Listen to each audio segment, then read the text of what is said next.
You are like fresh cut grass, the smell of the earth after a downpour, porcelain, untouched snow, not yet trudged on. You were like a new box of crayons, like writing on a piece of paper with a perfect ballpoint pen. Early mornings, summer nights, you were staring at the stars at 4 a.m. while the world was silent.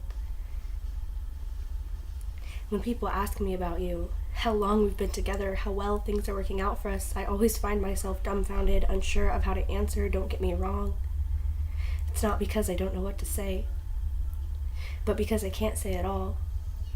So I look at them and I smile, I say great, and I walk away, although the words dance on my tongue and the feelings swim through my stomach, my heart, my veins. I keep them to myself. I hide them deep inside, tucked away, kept safe like precious gold. I've never felt so good about keeping a secret. There is not a spot on this body that your soul, your very being, has not taken for itself. Be it with your soft, strong hands and your delicate touch, or your brown chocolate eyes that I swim in every time I meet. You took a sad, broken, damaged girl and you made her whole again. You took all the dark thoughts, the bad feelings, and you replaced them with something entirely new.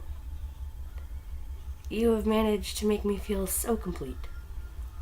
And in a world with so much pain, so much destruction, and so much hatred, this is nearly impossible.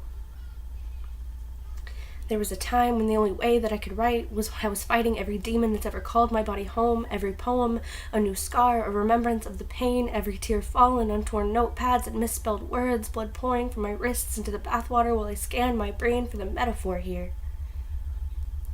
But you walked into my life, and I stopped writing. The typing in my head slowed to a stop. The creativity that only flowed when I wanted to die slowly began to dissipate, and I began to feel normal. I fell in love with every part of you. The way you said my name, the way you paced back and forth, the way you slept, mouth half open, snoring into my ear, keeping me awake and reminding me that you were where I found home.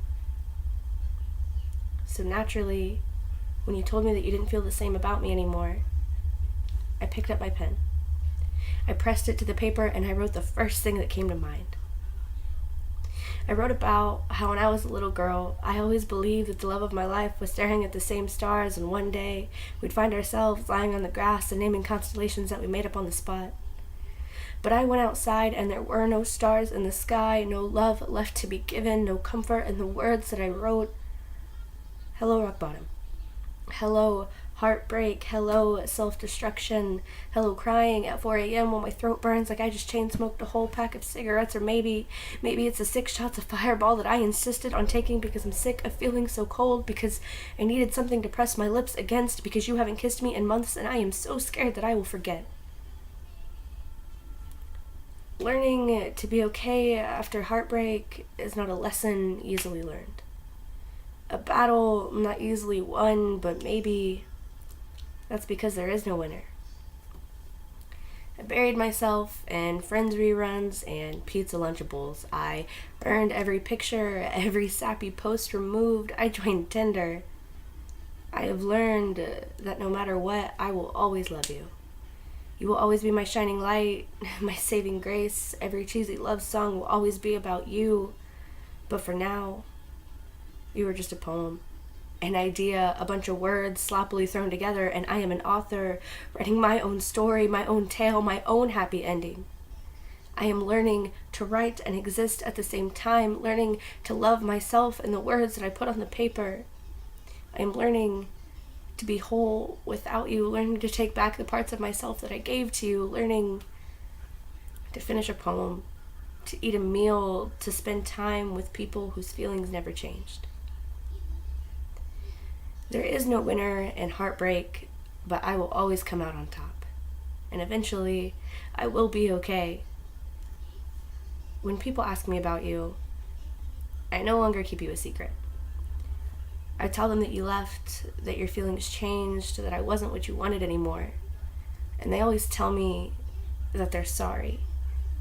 But I am not sorry because I am an author and my story isn't even close to finished yet.